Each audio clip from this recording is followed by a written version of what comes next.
Because of Winn Dixie by Katie Camillo, Chapter 9. Just about everything that happened to me that summer happened because of Winn Dixie. For instance, without him, I would never have met Gloria Dump.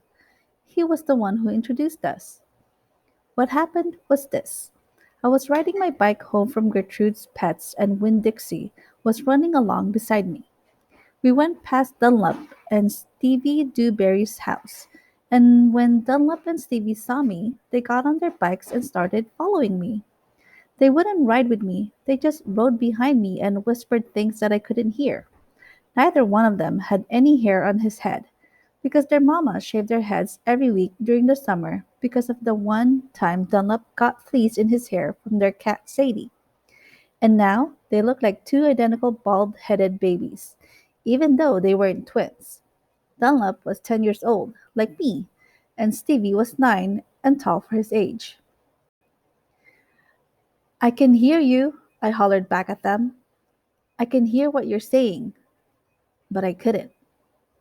Winn Dixie started to race way ahead of me. You better watch out, Dunlop hollered. That dog is headed right for the witch's house. Winn Dixie, I called. But he kept on going faster and hopped the gate and went into the most overgrown jungle of a yard that I had ever seen.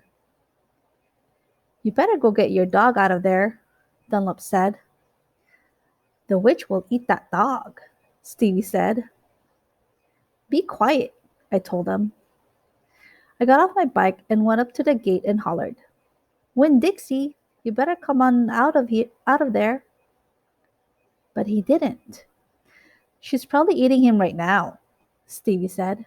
He and Dunlop were standing behind me. She eats dogs all the time. Get lost, you bald headed babies, I said. Hey, said Dunlop. That ain't a very nice way for a preacher's daughter to talk. He and Stevie backed up a little. I stood there and thought for a minute.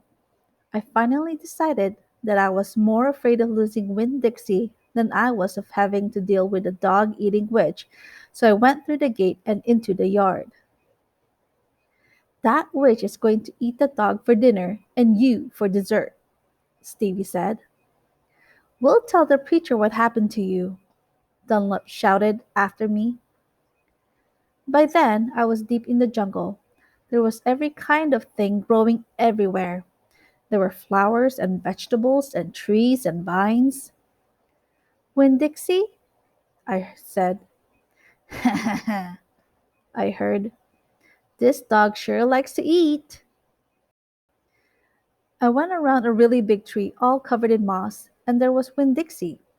He was eating something right out of the witch's hand. She looked up at me. This dog sure likes peanut butter, she said. You can always trust a dog that likes peanut butter. She was old with crinkly brown skin.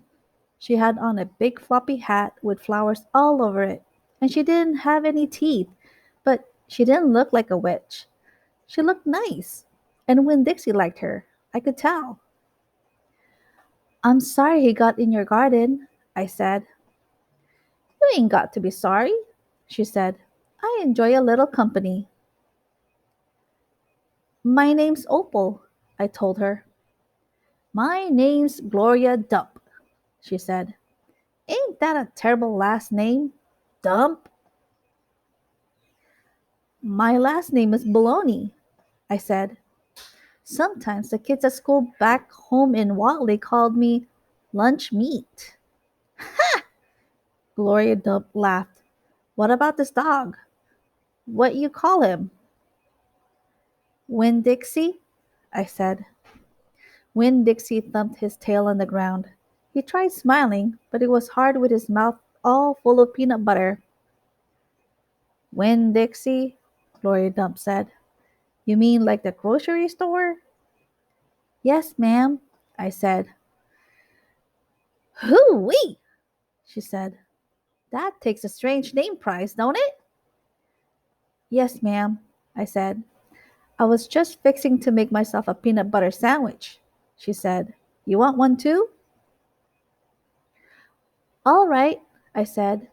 Yes, please. Go on and sit down, she said, pointing at a lawn chair with the back all busted out of it. But sit down careful. I sat down careful, and Glory Dump made me a peanut butter sandwich on white bread. Then she made one for herself and put her false teeth in to eat it. When she was done, she said to me, "You know, my eyes ain't too good at all. I can't see nothing but the general shapes of things, so I got to rely on my heart. Why don't you go on and tell me everything about yourself, so as I can see you with my heart?" And because Winn Dixie was looking up at her like she was the best thing he had ever seen, and because the peanut butter sandwich had been so good, and because I had been waiting for a long time to tell some person everything about me, I did.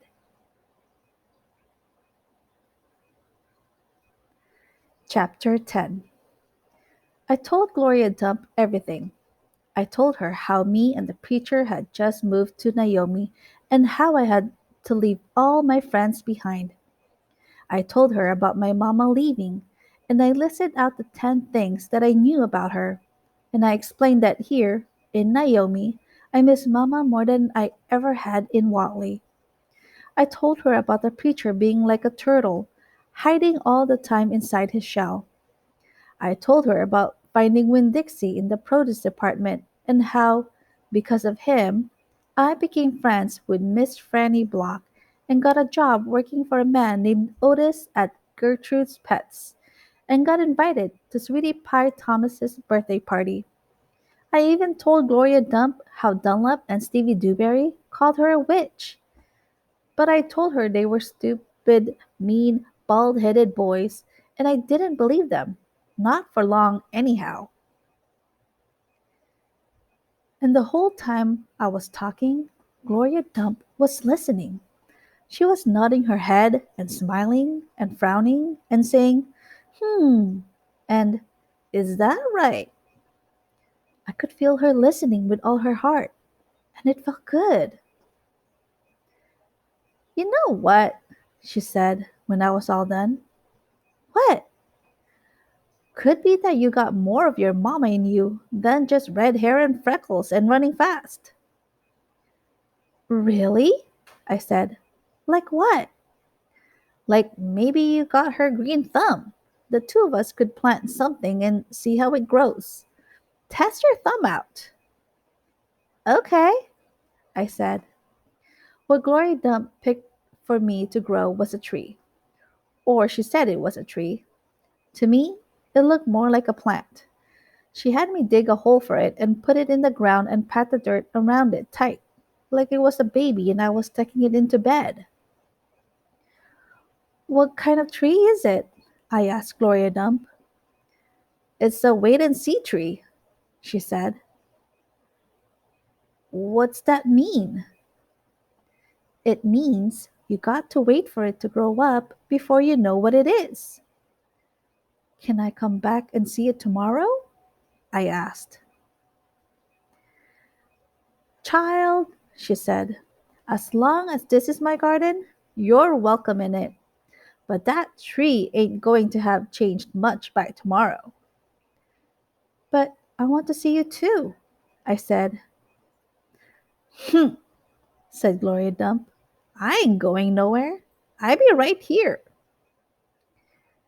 I woke Winn Dixie up then. He had peanut butter in his whiskers, and he kept yawning and stretching. He licked Gloria Dump's hand before we left, and I thanked her. That night, when the preacher was tucking me into bed, I told him how I got a job at Gertrude's Pets, and I told him all about making friends with Miss Franny Block and getting invited to Sweetie Pie's party. And I told him about meeting Gloria Dump. Winn Dixie lay on the floor, waiting for the preacher to leave so he could hop up on the bed like he always did. When I was done talking, the preacher kissed me good night, and then he leaned way over and gave Winn Dixie a kiss too, right on top of his head. "You can go ahead and get up there now," he said to Winn Dixie. Winn Dixie looked at the preacher. He didn't smile at him, but he opened his mouth wide like he was laughing, like the preacher had just told him the funniest joke in the world. And this is what amazed me the most. The preacher laughed back. Winn Dixie hopped up on the bed, and the preacher got up and turned out the light. I leaned over and kissed Winn Dixie too, right on the nose. But he didn't notice. He was already asleep and snoring. End of chapter